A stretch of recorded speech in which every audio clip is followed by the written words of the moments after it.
नमस्कार, आप देख रहे हैं नवदेश टाइम। जिस प्रकार से आपको पता है कि लोकसभा चुनाव जो है वो संपन्न हो चुके हैं, वोटिंग हो चुकी है और अब जो उम्मीदवार हैं उनकी किस्मत जो है ईवीएम में कैद हो चुकी है। अब जो है सभी उम्मीदवार या जो नेता हैं वो अब गुणा भाग कर रहे हैं कि उन्हें कहाँ से कितने वोट मिले, सभी अपना-अपना आकलन कर रहे हैं। इस वक्त हमारे साथ भारतीय जनता पार्टी के वरिष्ठ नेता व पूर्व जो चेयरमैन हैं डॉक्टर ऋषिपाल सैनी वो मौजूद हैं। उनसे बातचीत करते हैं कि वो क्या सोचते हैं, जो ये चुनाव हुआ उसको किस प्रकार से लेते हैं और कितनी अपनी जो पार्टी की जीत है उसको सुनिश्चित मान रहे हैं। डॉक्टर साहब, पहले तो आपका नवदेश सभी टाइम में स्वागत है। नवदेश टाइम के सभी दर्शकों को मेरा प्यार भरा नमस्कार। डॉक्टर साहब, अगर बात की जाए, लोकसभा चुनाव संपन्न हो चुका है, अगर बात की जाए अब जीत की, हालांकि सभी पार्टियां जो हैं अपनी जीत सुनिश्चित मान रही हैं, आप कहां तक आश्वस्त हैं? देखिए, मेरा मानना है कि जैसे टिकट डिक्लेयर हुआ, हमारा टिकट बाद में डिक्लेयर हुआ था और दूसरे पक्ष के लोगों का टिकट पहले डिक्लेयर हो गया था। जी।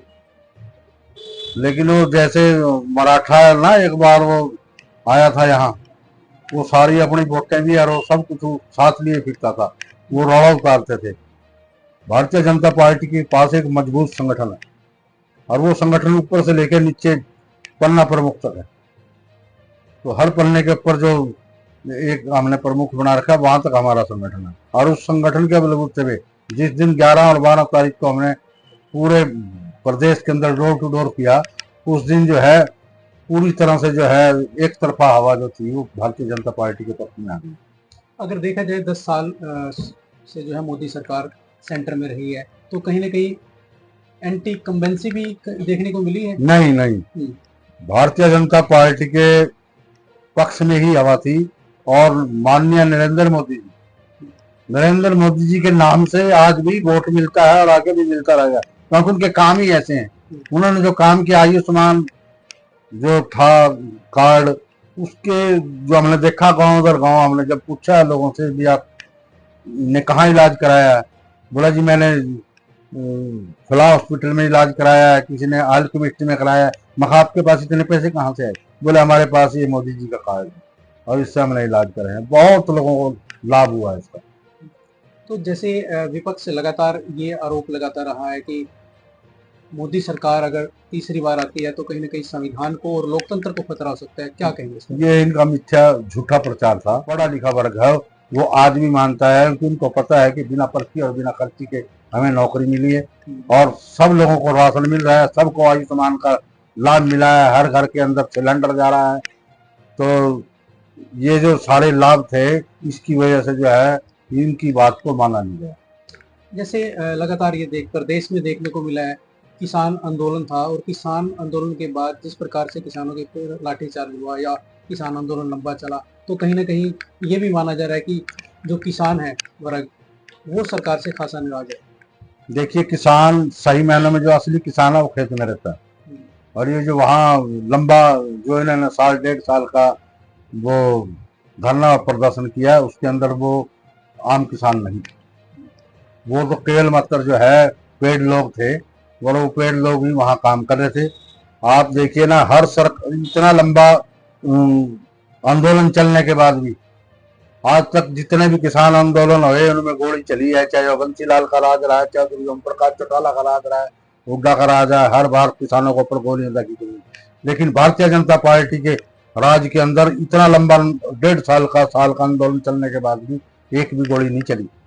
लेकिन जैसे अगर प्रदेश की बात की जाए तो प्रदेश में चाहे वो कर्मचारी हुए, चाहे वो किसान हुए, चाहे वो सरपंच रहे, अपनी आवाज उठाने के लिए जैसे ही वो चंडीगढ़ की तरफ मुख्यमंत्री जी की तरफ अपना कूच किया उन्होंने, तो उन पे कहीं ना कहीं लाठीचार्ज किया गया और वो रोष भी इस चुनाव में उनका जो था सरकार के प्रति था।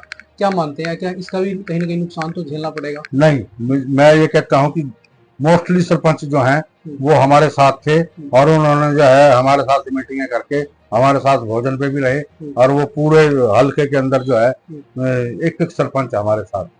जिस प्रकार से केजरीवाल सरकार दिल्ली में कार्य कर रही है, तो उसी को लेकर जो गठबंधन के प्रत्याशी थे सुशील गुप्ता, वो लोगों के बीच में जा रहे थे कि जिस प्रकार से हमने दिल्ली में लोगों को लाभ दिया है योजनाओं के माध्यम से, तो वो यहाँ भी देंगे। क्या मानते हैं आप? देखिए, यहाँ कांग्रेसी जो थे ना, असली जो कांग्रेसी था वो कांग्रेसी केजरीवाल के पास नहीं गया, क्योंकि उनको पता है कि जहां जहां केजरीवाल गया वहां कांग्रेस का नाश हुआ, और इसी वजह से जो है कांग्रेस जो है पीछे रही, और उनका कार्यकर्ता भी उसके साथ नहीं चला, और ना ही लोगों ने उसको वोट दिया। तो यहाँ तो स्पष्ट दिख रहा था अभी कांग्रेस इसके साथ नहीं। तो बिल्कुल देखिए, ये थे डॉक्टर ऋषि पाल सैनी, पूर्व चेयरमैन व भाजपा के जो है वरिष्ठ नेता है रादौर से, जिन्होंने बड़ी बेबाकी से जो है आपके सामने जो है जो भी हमने प्रश्न किया उन्होंने सवालों का जवाब दिया है। और उनका ये भी दावा है कि 10 की 10 जो लोकसभा सीटें हैं हरियाणा की, वो भारतीय जनता पार्टी की झोली में आएंगी। लेकिन ये वक्त बताएगा, 4 जून जो है जिस दिन इन चुनावों का जो रिजल्ट आएगा वो तय करेगा कि लोगों ने किसको चुना है। अब ये देखने वाली बात होगी। रादौर व आसपास की खबरों के लिए जुड़े रहें नवदेश टाइम के साथ। नमस्कार।